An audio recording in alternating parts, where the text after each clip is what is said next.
আজকের গল্প শ্মশানের সিকিউরিটি গার্ড।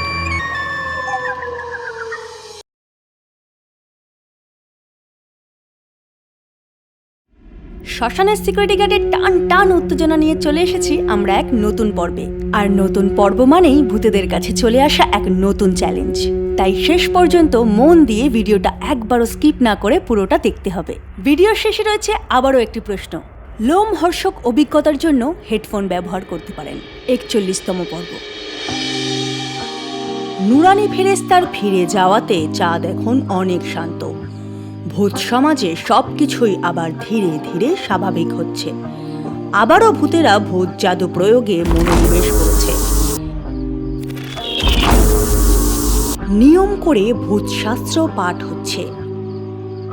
আর ভূতেদের মহারাজ খগেন আপাতত নুরানি ফেরেশতাকে ফিরিয়ে আনতে ও গোকরোর পোষা পোপো বাবাদের হারানোর জন্য ভূতেদের পুরস্কার দিচ্ছে।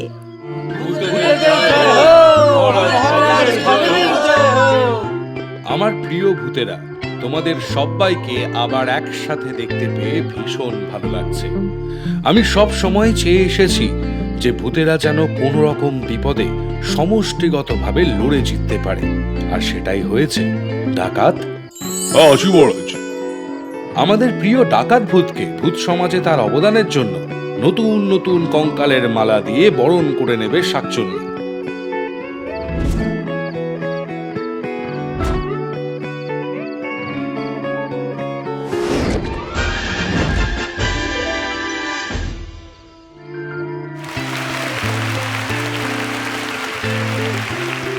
জিনভূত, আদাব মহারাজ। আমি ব্রাহ্মণবেড়িয়ার পেত্নিকে অনুরোধ করব জিনভূতকে বরণ করার জন্য।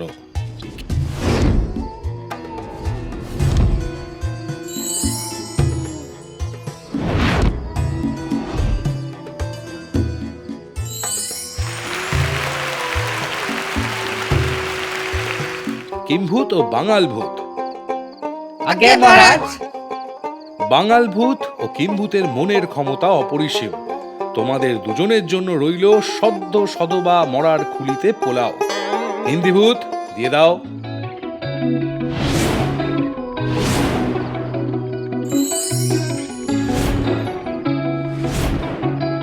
নরকঙ্কাল। আগে মহারাজ। তোমার জন্য রইল শিয়ালের হাড়ের তৈরি নতুন আসন, যা আজ থেকে তোমার জন্য বরাদ্দ থাকবে এই রাজসভায়।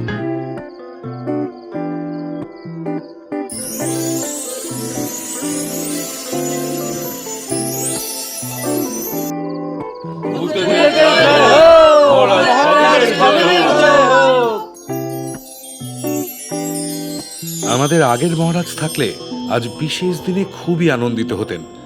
যাই হোক, সমস্ত ভূতেদের আবার পুনরনুশীলনে মন দিতে হবে।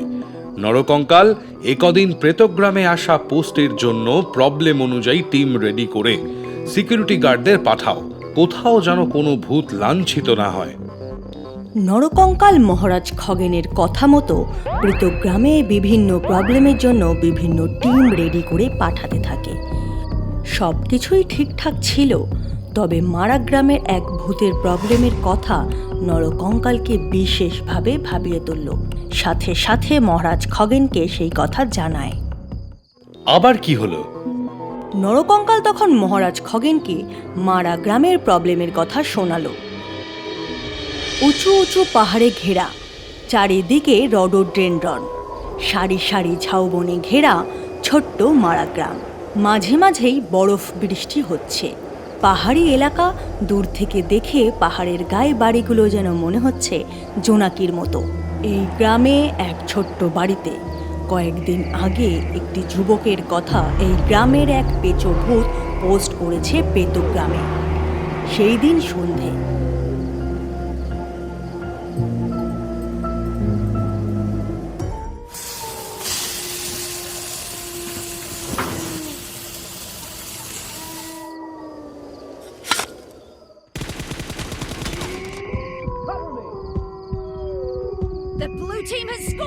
চিবং, এই চিবং।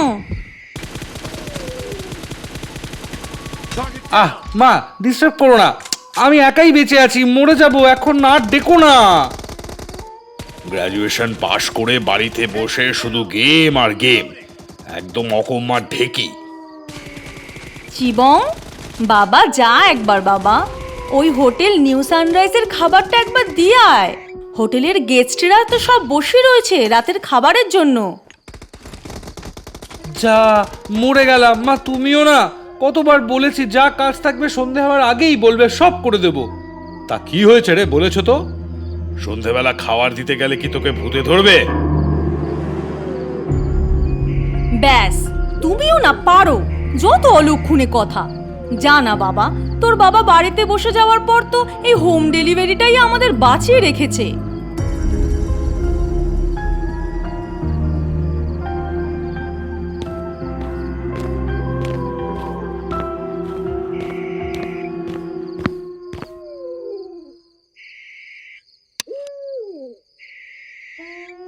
মা, আজ কি মেনু?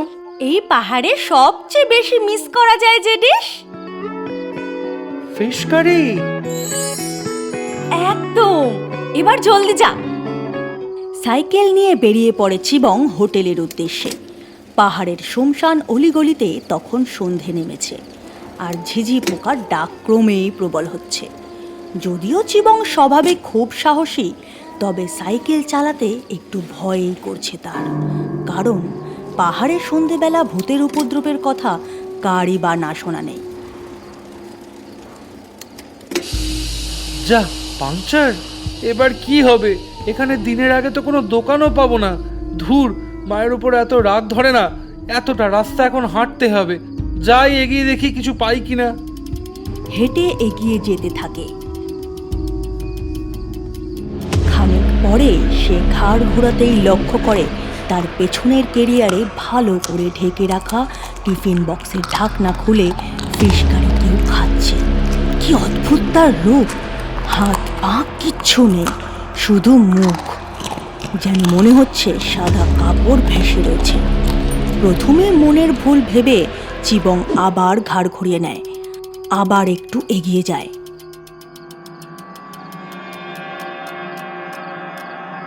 যেই না আবার ঘাড় ঘোরাতে যায়, দেখে যে কেউ কোথাও নেই, আর ফিশ কারিরও কোনো হদিশ নেই। ফাঁকা টিফিন বাক্স। এবার চিবং ভয় পেয়ে যায়। সাইকেলটা স্ট্যান্ড দিয়ে এদিক ওদিক তাকাতে থাকে। দেখতে গিয়ে দেখে যে হাত পা বিহীন সাদা কাপড়ের মতো ভাসমান মুখ মাছ খাচ্ছে। চিবং একটু এগোতেই সেই মুখ তাড়া করে চিবংকে। চিবং সব ছেড়ে দৌড়ে পালায়।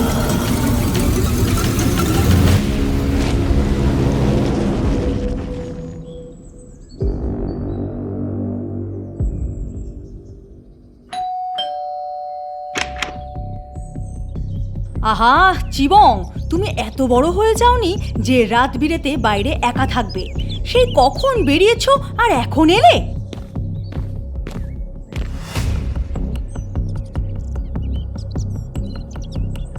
এই, কই তোর সাইকেল কই? আমক, লজ্জা করে না? সাইকেল বেচে দিস তুই টাকার জন্যে? শুনছো? ওই দেখো। হ্যাঁ, ও কি? তুই কিছু বল না বাবা, হোটেলে খাবার দিয়ে এসেছিস তো? খিদে পেয়েছে? আহারে সোনা আমার, রাস্তায় কি ডাকাত ধরেছিল? আয় বাবা, খাবি আয়। ছেলেটা লাই পেয়ে পেয়ে উচ্ছন্নে চলে গেল। কি অদ্ভুত ব্যাপার! যে চিবং কিনা খেতেই ভালোবাসে না, তার খাবার জোগাড় করতে গিয়ে চিবংয়ের মা হিমশিম খেয়ে যাচ্ছে।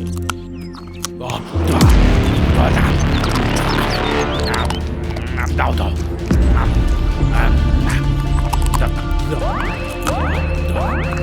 চিবং পারলে কাঁচা কাঁচাই আটা ময়দা সবজি সব খেয়ে ফেলছে। কিছুক্ষণের মধ্যেই চিবংয়ের মা বাবা বিষয়টা বুঝেই ফেলল। সর্বনাশ করেছে গো, পাহাড়ি ভূত ধরেছে গো, আমার ছেলেকে ছেড়ে দাও। কে কোথায় আছো গো, বাঁচাও! ও শুনছো? কালিদাস তান্ত্রিককে খবর দাও। এখনই যেতে হবে, যাচ্ছি আমি। কোথাও যাবি না, আমাকে কেউ কিছু করতে পারবি না, আমায় খেতে দে। গ্রামের পথ দিয়ে তাড়াহুড়ো করে ছাতা মাথায় চিবংয়ের বাবা কালিদাস তান্ত্রিকের ঘরের সামনে এসে হাজির হয়। কালী, আছো নাকি? ওহে কালী। কে? আমি গো, সুবর্ণ কাঠুরে।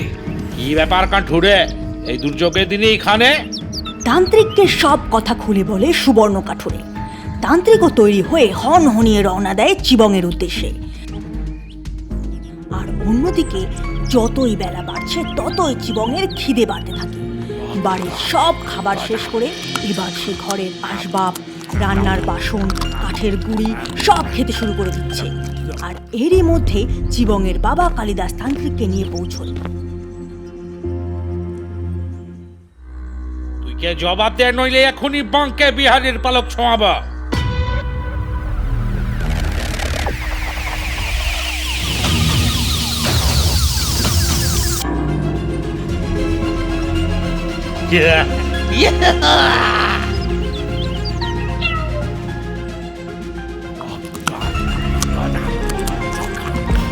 বাবা রে, আগে বললে তো সুবর্ণ ভাই, এ তো জেসে ভূত নয়, এ তো বিরল প্রজাতির নবাজত চামড়া চল ভূত। একে বস করা আমার পক্ষে সম্ভব নয়। আরে শোনো কালী, শোনো, আরো কিছু টাকা লাগলে দেব, কিন্তু আমার ছেলেটাকে এভাবে ছেড়ে দিও না। কোনো কথা না শুনে কালীতান্ত্রিক পালায়।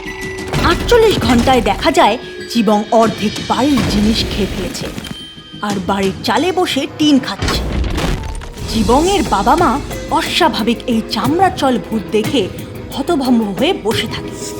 এমন দৃশ্য তারা আগে কখনো দেখেনি। কিছুক্ষণ পরেই এসবের মাঝে সেই বাড়ির সামনে এক বাবা এসে দাঁড়ায়।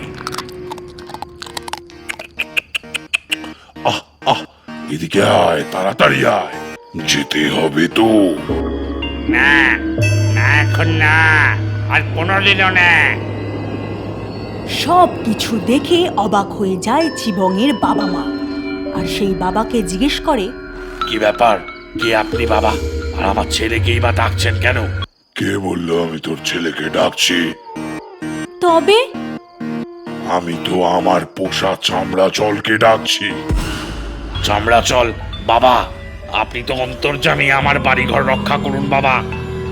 বাবা, আমার ছেলেটা। দেখছি, দাঁড়া, কবে থেকে তোর ঘরে চামড়া চল? দিন 3 হবে বাবা। দাঁড়া, দেখতেছি। আলাক নিরঞ্জন। তারপর এক অদ্ভুত ঘটনার সাক্ষী হলো সেই কাঠুরে দম্পতি।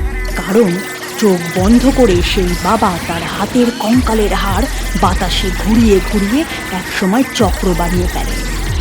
আর তারপরেই সেই ঘড়ির দরজা খুলে ভেতরে প্রবেশ করেন আর পৌঁছে যায় সেই সময় যখন চিবংয়ের সাইকেল পাঞ্চার হলো। যা, পাংচার? এবার কি হবে? এখানে দিনের আগে তো কোনো দোকানও পাবো না। ধুর, মায়ের উপর এত রাগ ধরে না। এতটা রাস্তা এখন হাঁটতে হবে। যাই, এগিয়ে দেখি কিছু পাই কিনা।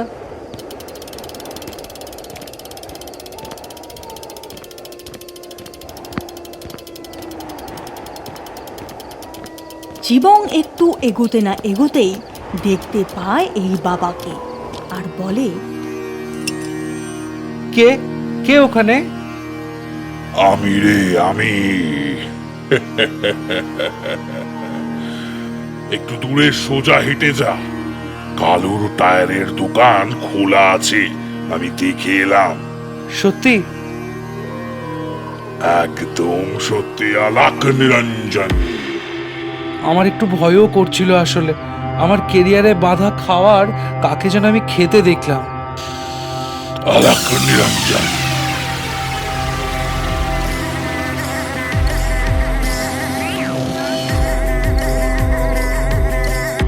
আয়, অনেক খেয়েছিস, আয় এবার চামড়া চল, আয়।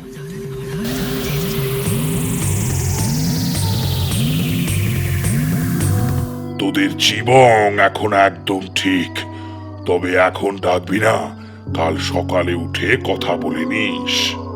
আপনি চমৎকারী, আপনার নাম কি বাবা?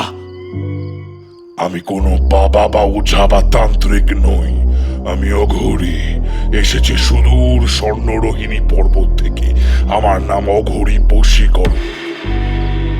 বাহ, জয় জয় অঘরী বশীকরণের জয়। কিন্তু অঘরী বাবা, এই চর্মচলটা কি? আলাক নিরঞ্জন।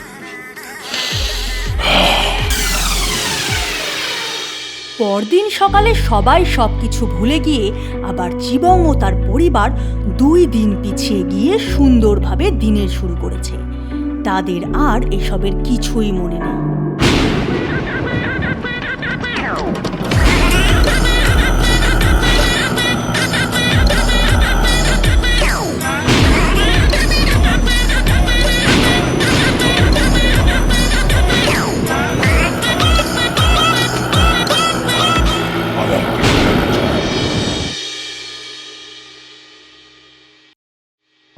অবশ্যই কমেন্টে জানাবেন কিরকম লাগলো আজকের পর্ব। এত মনোযোগ দিয়ে শ্মশানের সিকিউরিটি গার্ডের প্রত্যেকটি পর্ব দেখার জন্য ও চ্যানেলটিকে ফলো করার জন্য অসংখ্য ধন্যবাদ। আজকের পর্বের প্রশ্ন হলো, কি মনে হয় চিবং ফোনে কোন গেম খেলছিল? অবশ্যই কমেন্টে সঠিক উত্তরের সাথে নিজের পুরো নাম উল্লেখ করবেন। ভিডিওটি লাইক ও শেয়ার করে চ্যানেলটি সাবস্ক্রাইব করতে ভুলবেন না।